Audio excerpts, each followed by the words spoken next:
बिस्मिल्लाहिर्रहमानिर्रहीम। अस्सलाम वालेकुम नाज़रीन, आप यूट्यूब चैनल देख रहे हैं। मैं इमरान खान हूँ। बहुत अहम खबरें आप तक मैं पहुँचा देता हूँ। एक तो लॉन्ग मार्च ने अपना काम दिखाना शुरू कर दिया है और लॉन्ग मार्च बहुत स्लो आगे बढ़ रहा है। इमरान खान साहब मज़ीद टाइम गेन करना चाहते हैं। जिस तरह वो लॉन्ग मार्च को लेकर चल रहे हैं, इस तरह तो ये लॉन्ग मार्च को एक महीना भी इस्लामाबाद तक वो चाहें तो ना पहुँचे। अभी वो आज उनको कामों की पहुँचना था, मुरीदके पे उनकी ब्रेक लगी है। सुबह मुरीदके से दोबारा लॉन्ग मार्च शुरू होगा। उसके बाद फिर वो गुजरांवाला कब पहुंचेंगे, कब फिर वो समरियाल की तरफ जाएंगे, सियालकोट की तरफ जाएंगे, वहाँ से फिर वापस निकलेंगे, फिर जीटी रोड पे आएंगे। तो ये बड़ा लंबा सिलसिला है और इस लॉन्ग मार्च ने अभी से थकाना शुरू कर दिया इम्पोर्टेड हुकूमत को और सहूलतकारों को भी। तो मुज़ाकरात जो है उनका आगाज़ किया जा रहा है। कमेटी बना दी गई है मुज़ाकरात के लिए, लेकिन कमेटी के जो अरकान हैं उनको उनके नाम पढ़ के चंद एक लोगों के नामों के अलावा ऐसा लगता है कि कमेटी में शामिल किए गए तमाम लोग जो हैं वो जानबूझकर इसलिए शामिल किए गए हैं कि कहीं मुज़ाकरात कामयाब हो ना जाएं। अब जो कमेटी के अंदर नए नामों का इजाफा किया गया, उसके बाद मैं आपको बता देता हूँ। राना सनाउल्लाह साहब, स्टेटमेंट आप उनके देख रहे हैं। मरियम औरंगज़ेब, उन्होंने कहा खूनी मार्च करने वाले लोग हैं, तो जो लोग खूनी मार्च कर रहे हैं उनके साथ मुज़ाकरात ही नहीं हो सकते। ख्वाजा साद रफ़ीक, उनके स्टेटमेंट आप देख लें। अयाज सादिक, मौलाना असद महमूद, मिस्टर अमीनुल हक, ये MKM से हैं। फजलुर रहमान साहब की पार्टी भी आ गई। आगा हसन बलोच जो हैं, उसके बाद कमरुज़्ज़मान कायरा हैं।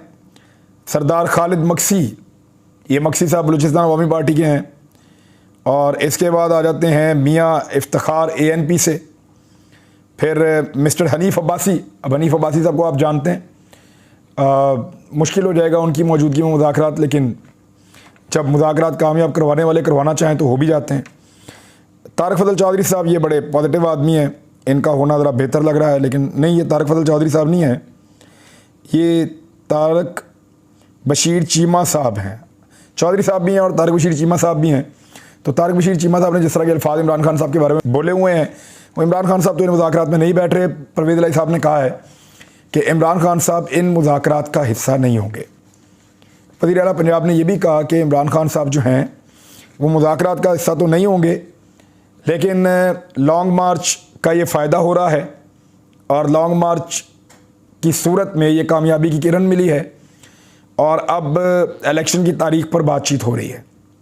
ये परवेज़ इलाही साहब ने फरमाया है लॉन्ग मार्च और इलेक्शन की तारीख के हवाले से। अगर इलेक्शन की तारीख मिल जाती है तो एक बहुत बड़ी कामयाबी हो सकती है और मौजूदा हुकूमत के लिए एक बड़ी शानदार चीज़ हो सकती है कि मज़ीद तबाही से पहले वो एक इलेक्शन की तरफ पाकिस्तान को ले जाएं। और इमरान खान साहब लॉन्ग मार्च की सूरत में अगर इलेक्शन हासिल कर लेते हैं तो उनके लिए तो सब कुछ पॉजिटिव हो जाएगा, लेकिन ऐसा लगता नहीं है कि सारा कुछ पॉजिटिव होगा। इसमें एक बयान जो है वो ISPR का भी आया हुआ है।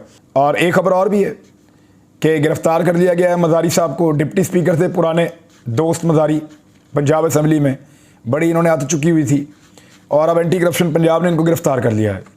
लेट्स सी उनका क्या बनता है। वैसे अगर गलत केस है तो बिल्कुल गिरफ़्तार नहीं होना चाहिए, अगर करप्शन की है तो फिर छोड़ना बिल्कुल नहीं चाहिए। ये वो लोग हैं जिन्होंने लोगों की ज़मीनों पे कब्ज़े किए हुए हैं और ये कब्ज़े छोड़ते ही नहीं है। लेकिन मेरा एक सवाल है, जब पाकिस्तान तहरीक इंसाफ की हुकूमत थी तो दोस्त मज़ारी लगभग 3.5 साल तक डिप्टी स्पीकर रहा पंजाब असम्बली का, तब तक पाकिस्तान तहरीक इंसाफ के ज़ेरे असर रहने वाले एंटी करप्शन ने इसको क्यों नहीं पकड़ा? अब क्यों पकड़ रहा है? तो इन चीज़ों को बदलों के लिए इस्तेमाल नहीं करना चाहिए, इन चीज़ों को इंसाफ के लिए इस्तेमाल करना चाहिए और इंसाफ लोगों को होता हुआ दिखाई देना चाहिए। सिर्फ ये नहीं है कि आपने ज़बानी जमा खर्च कर दिया। शहबाज शरीफ साहब ने क्लेम किया है, मुझे तो इस क्लेम के ऊपर ज़रा थोड़ा सा हंसी आ रही थी क्योंकि मियाँ साहब का नहीं बनता ये क्लेम, कोई भी करे इस मुल्क के अंदर। मियाँ साहब ने फरमाया कि नदीम अंजुम साहब DG ISI ने मेरे से इजाज़त लेकर ये प्रेस कॉन्फ्रेंस की है। तो ये बड़ी इंटरेस्टिंग चीज़ है। उम्मीद करते हैं कि ये खबर सच होगी और अगर ये खबर सच है तो मुझे इसकी बड़ी खुशी है। राना सनाउल्लाह साहब ने एक स्टेटमेंट दिया कि इमरान खान साहब बिल्कुल पॉपुलर नहीं है, ये सिर्फ एक प्रोपेगेंडा है। तो मैं आपको 2 मिसालें दे देता हूँ, 3 बल्कि। एक तो ये है कि PMLN का जो आखिरी जलसा था पूरी क़यादत ने मिलकर किया और लिबर्टी चौक में PMLN बाकायदा दफन हो गई अल्लाह रखा पेप्सी के डांस करते करते। हमने देखा लाहौर में वो कुछ भी नहीं थे। और अब आप एक लॉन्ग मार्च देखें जिससे सबको सांस चढ़ रहा है, सब परेशान हो रहे हैं। दूसरी जानिब इमरान खान साहब ने हाल ही में 2 इलेक्शन लड़े।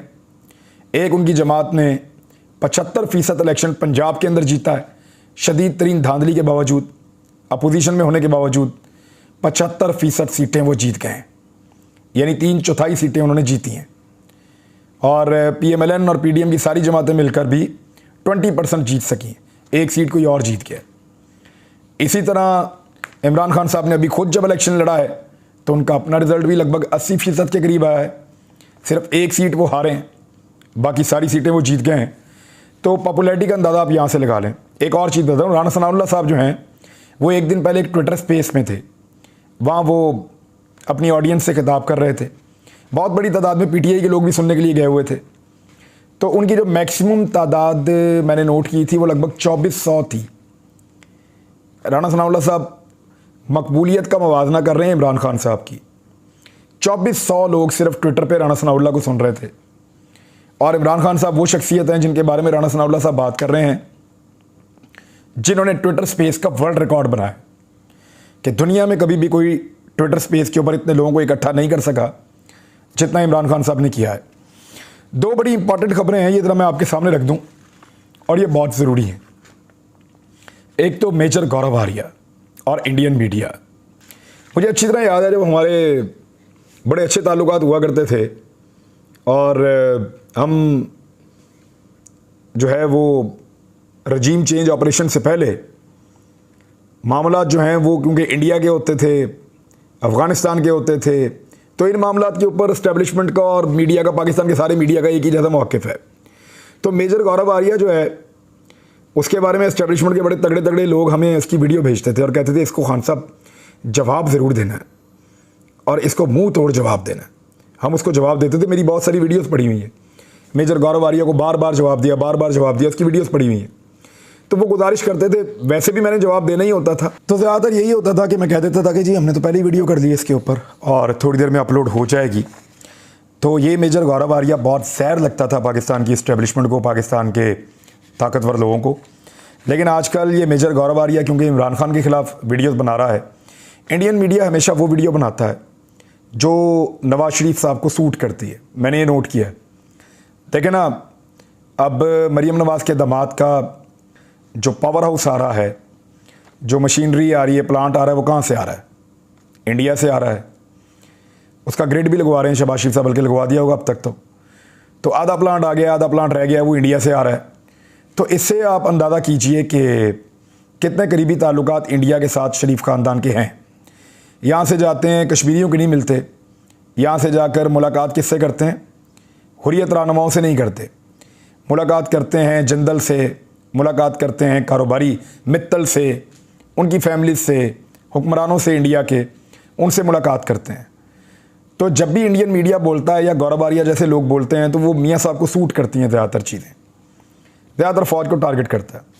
आजकल क्योंकि इमरान खान साहब की गुड्डी चढ़ी हुई है पाकिस्तान में और वो ये जानते हैं कि इमरान खान साहब ने इंडियन मफादात को अफ़गानिस्तान में भी चोट पहुँचाई थी और वो रशिया के साथ ताल्लुकात बढ़ा रहे हैं, चाइना के साथ ताल्लुकात बढ़ा रहे थे। और उनकी पॉलिसी है कि CPEC को लेकर, साउथ एशिया को लेकर, सेंट्रल एशिया को लेकर तरक्की की नई राहें खोली जाएं। इंडिया को ये पसंद नहीं है, लिहाजा वो इमरान खान साहब के रोड़े रास्ते में अटकाते हैं। तो आजकल वही मेजर गौरव आर्या उसके क्लिप काट काट के मेरे कुछ और दोस्तों को भिजवाए जा रहे हैं और ये कहा जा रहा है कि अब ये जो बंदा कल तक झूठा था, नंबर 1, ये जो बंदा जिसके बारे में ये क्लेम किया जाता था कि इसका मौक़िफ़ ठीक नहीं है, ये जो बंदा जिसके बारे में पाकिस्तान के ताकतवर लोग कहते थे ये बहुत बुरा आदमी है, वही सारे लोग अब कह रहे हैं कि इस बंदे को कोट करो और इस बंदे को कोट करके या इंडियन मीडिया को कोट करके इमरान खान को मारने के लिए इस्तेमाल करो। यानी अब आप अंदाज़ा करें कि दुश्मन के बयानात को इस्तेमाल किया जाएगा एक दूसरे को नुकसान पहुंचाने के लिए। ये बड़ा अनफॉर्चुनेट है। माजी में भी हमने इन लोगों को जवाब दिया था। मेजर गौरव आर्या का जो प्रोपेगेंडा है उसका जवाब अभी भी दिया जा सकता है और ज़रूर देंगे, लेकिन इस मरतबा बड़े लोगों की ख्वाहिश ये है कि मेजर गौरव आर्या को जवाब देने की बजाय उसने जो कुछ कहा है वो उठा के इमरान खान और पाकिस्तान तहरीक इंसाफ के खाते में डाल दिया जाए। अब लॉन्ग मार्च जो है वो फौरी तौर पे रोक दिया गया, मुरीदके से कल दोबारा शुरू होगा। आज भी सारा दिन मनाजिर कल से मुख्तलिफ नहीं थे, बहुत बड़ी तादाद में लोग मौजूद थे, बड़ा रश था, बड़े शानदार तरीके से लोगों ने शिरकत की है लॉन्ग मार्च के अंदर।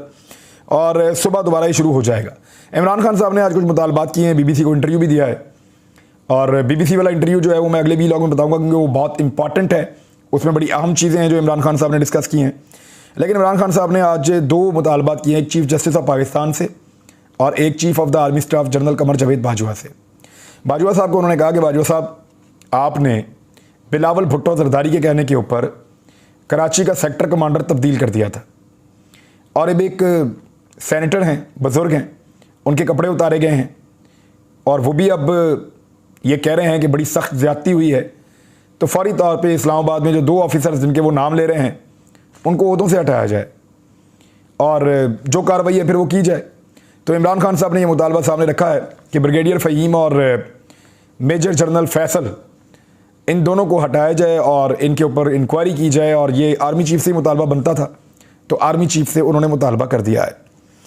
दूसरा जो है वो चीफ जस्टिस ऑफ पाकिस्तान से इमरान खान साहब ने मुतालबा किया है कि दौरान हिरासत जो तशद्दुद हो रहा है, जिसको कस्टोडियल टॉर्चर कहते हैं, कि जब आपने किसी को गिरफ़्तार कर लिया तो आप उसके ऊपर टॉर्चर नहीं कर सकते, लेकिन ये जो लगातार टॉर्चर हो रहा है, जुल्म और तशद्दुद हो रहा है गिरफ़्तार होने वालों के ऊपर, उनको बरहना किया जा रहा है, उनके ऊपर जुल्म किया जा रहा है, इसका नोटिस लें चीफ जस्टिस ऑफ पाकिस्तान।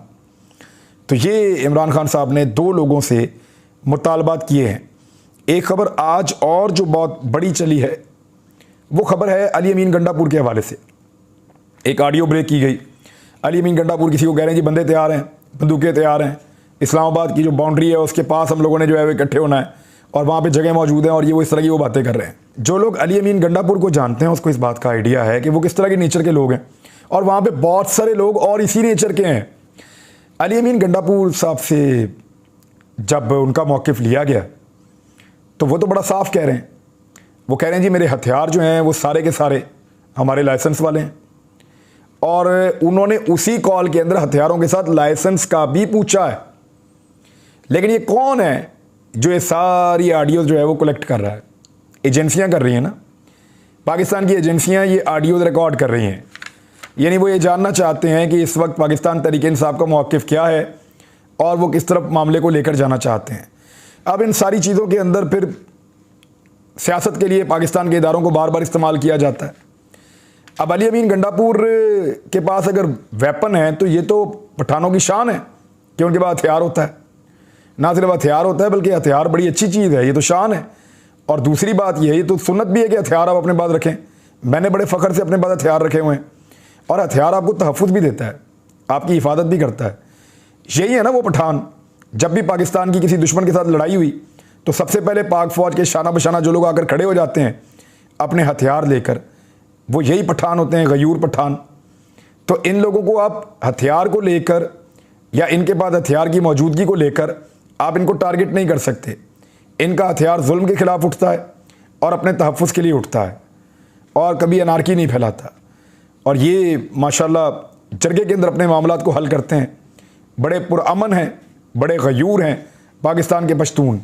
तो ये इसके ऊपर एक प्रोपेगेंडा किया गया था, तो मैंने बता दिया कि ये तो ऐसे प्रोपेगेंडा तो ऐसे कर रहे थे, नाच नाच के घुंघरू तोड़ लिए भिखारियों ने, और वो ये शो कर रहे थे कि जैसे पता नहीं अली अमीन गंडापुर टैंक लेकर आ गया है, कोई एटम बम का फार्मूला उसके हाथ लग गया है।